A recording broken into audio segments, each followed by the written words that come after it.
Do you find yourself confused by all the painting terminologies out there? Maybe you're a beginner and you're trying to follow a guide or tutorial and you don't really know what they're talking about. Well, in this video today, I'm going to explain and demonstrate some of those painting terminologies for you.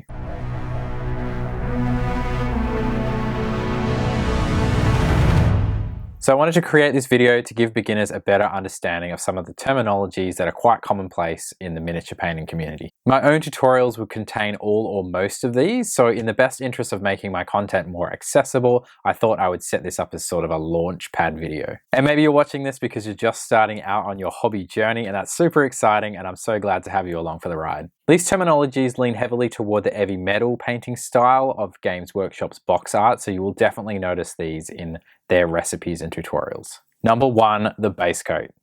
In its essence, a base coat is a nice, smooth layer of paint that is going to serve as the foundation for your color on the miniature.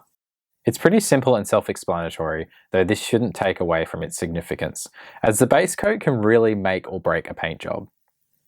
Get it clean and consistent and it will make the later stages of painting a lot neater and you won't risk clogging up the details. This is best achieved by applying it in multiple thin coats rather than one thick coat, or ideally if you've got yourself an airbrush.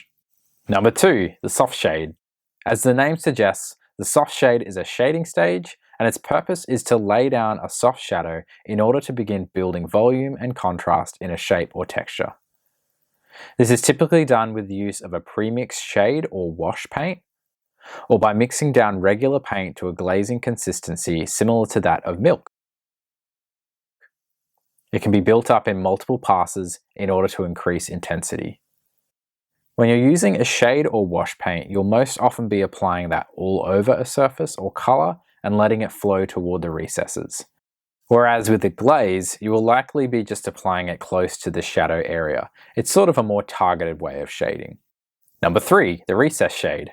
A recess shade is where we start to really build definition between surfaces and textures. A moderately thinned paint is lined into the recesses to emphasize areas of deep shadow and in turn also creates a nice separation between shapes. This is an essential step for creating effective contrast in your paint jobs.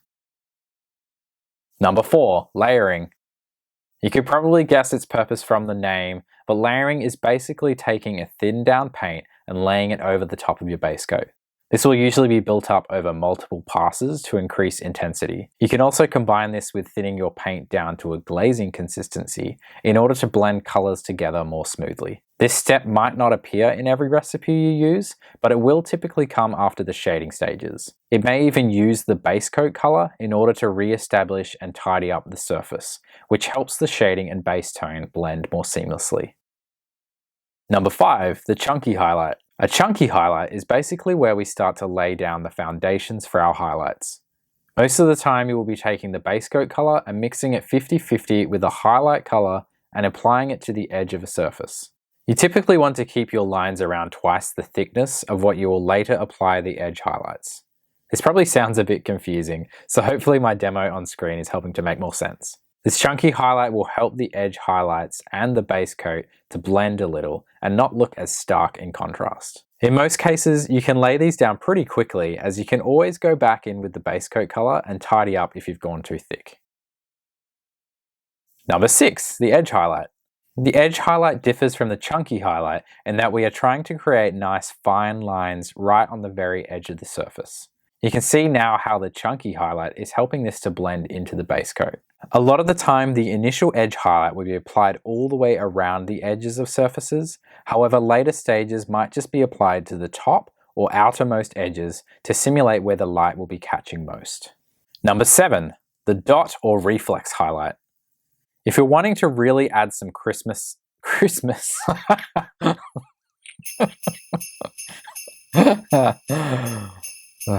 If you're wanting your edges to look really crisp, then we can apply some dot or reflex highlights.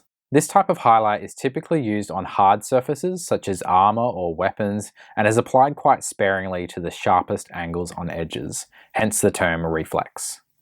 It really helps to make shapes pop, but it can also help to simulate a shiny quality to the surface. Number 8, the specular highlight. The final one is the specular highlight. This is probably the least common one that you'll see in a recipe, and I would personally consider it a bit more of an advanced stage. Its typical purpose is to define the shape and volume of a surface, usually of a spherical nature. It's achieved by applying a dot of a highlight color to the very top of a shape, and then taking a mid-tone color as a glaze and blending it toward the center of the dot. This creates a kind of shiny appearance and simulates how the light would naturally fall on that surface. As I said, it is a bit more of an advanced stage as it takes a bit of practice and control to get that blend to work properly. So those are some of the basic ones that I wanted to talk about today, but please feel free to comment down below if you think there are any important terminologies that I've left out. It's worth noting that these terminologies may not even apply to your own style or approach for painting, but I think that these techniques are quite consistent across miniature painting. Personally, I tend to follow the style of heavy metal, and that's typically what you would see in my tutorials, so I thought it worth putting together this video in order to avoid causing any confusion if you're trying to follow one of my guides. Thank you so much for checking out this video, and I really hope that you found it useful, particularly if you're quite new to the hobby. If you have, please give the video a like. Please subscribe to my channel so you don't miss out on my future content. I wish you all the best on your hobby journey, and if you have any questions, please feel free to reach out to me on my social media platforms. Thank you so much. I will see you next time. Bye.